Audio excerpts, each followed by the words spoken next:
Good morning students. आज हम chemical kinetics chapter को आगे प्रोसीड कर रहे हैं और प्रीवियस सेक्शन में हम लोगों ने पढ़ा था कि what is rate of reaction and how to calculate rate of reaction. Today we study factors of affecting the rate of reaction. तो 4 फैक्टर्स हैं जिन्हें हम एक एक करके स्टडी करेंगे। पहला कंसंट्रेशन ऑफ द रिएक्टेंट्स, दूसरा टेम्परेचर, तीसरा कैटलिस्ट और चौथा सरफेस एरिया। ये 4 फैक्टर्स हैं जो रेट ऑफ रिएक्शन पे इफेक्ट करते हैं। पहली हेडिंग आज हम डिस्कस करने जा रहे हैं कंसंट्रेशन ऑफ रिएक्टेंट्स। तो पहली हेडिंग कर दी आपने, dependence of the rate of concentration. The representation of rate of reaction in terms of concentration of reactant is called rate law और rate expression और rate equation। तो इसका मतलब ये है बेटा कि कंसंट्रेशन को एक्सप्लेन करने के लिए हमें सबसे पहले जानना पड़ता है कि what is rate law. Rate law एक एक्सपेरिमेंटल फिनोमिनन है जिसमें हम किसी भी रिएक्टेंट के कितने अमाउंट का पार्ट रिएक्शन में इन्वॉल्व हो रहा है उसका एक्सपेरिमेंटली वेरिफिकेशन करते हैं और तब जब हम उसको एक फॉर्मूले के फॉर्म में रिप्रेजेंट करते हैं वो कहलाता है हमारा रेट लॉ। जैसे हमने एक एक्सप्रेशन ले लिया कि A moles of A, small a यहाँ पर मोल्स हैं, A moles of A plus B moles of B giving out C moles of C and D moles of D। A और B हमारे पास क्या है, रिएक्टेंट है और ये रिएक्टेंट या ये कोफिशिएंट जो A और B हमने लिए हैं may or may not be equal to the product concentration of the stoichiometric part of the product।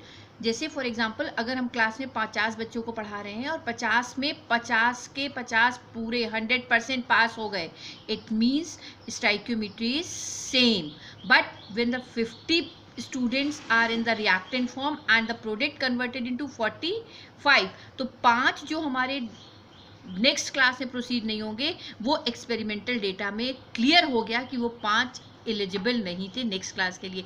इसी तरीके से जब हम रिएक्शन का डेटा निकालते हैं तो जो एक्सपेरिमेंटली वेरिफिकेशन से हमारा आता है कि हम लेके चले थे टोटल A मोल्स लेकिन प्रोडक्ट में केवल कितना चेंज हुआ, X मोल्स। इसी तरीके B के लेके चले थे हम स्मॉल b मोल्स लेकिन केवल चेंज हुआ Y मोल्स। तो ये जो एक्सपेरिमेंटल डेटा से हमारा change of concentration of reactant show होता है और जिसको हम एक मैथमेटिकल फॉर्म में, एक इक्वेशन फॉर्म में एक्सप्रेस करते हैं, that is called rate law.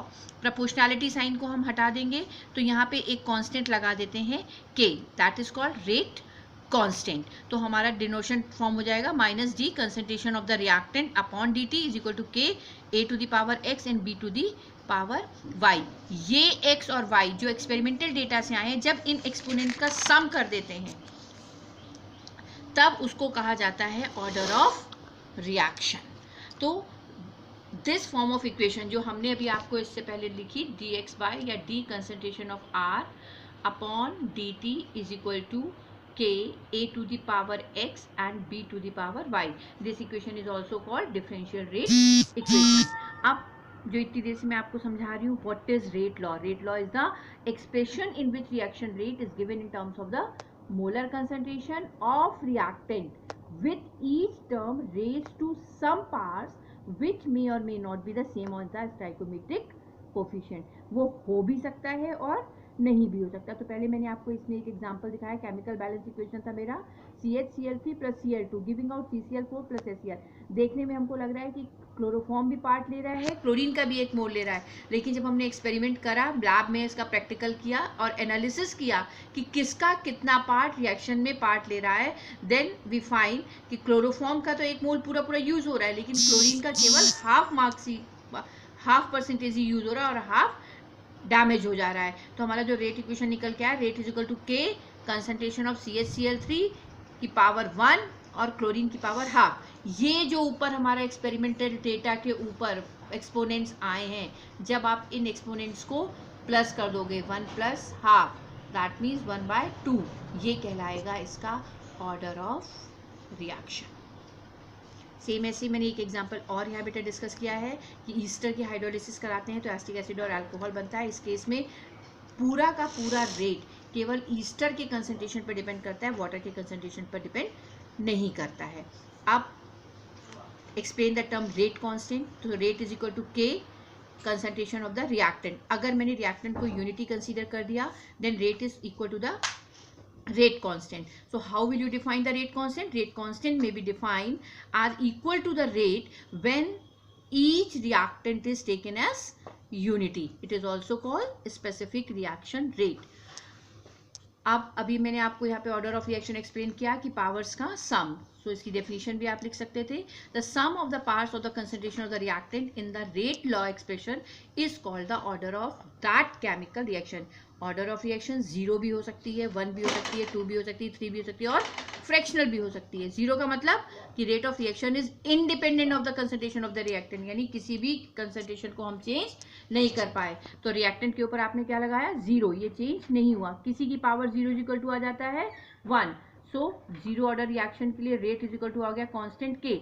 यहाँ पर अगर हम कांस्टेंट के की यूनिट कैलकुलेट कर ले 0 ऑर्डर के लिए तो किसके बराबर आ जाएगी? रेट के.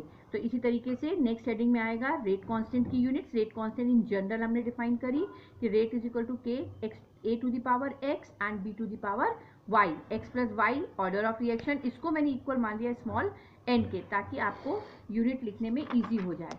तो concentration upon time into 1 upon concentration to the power N.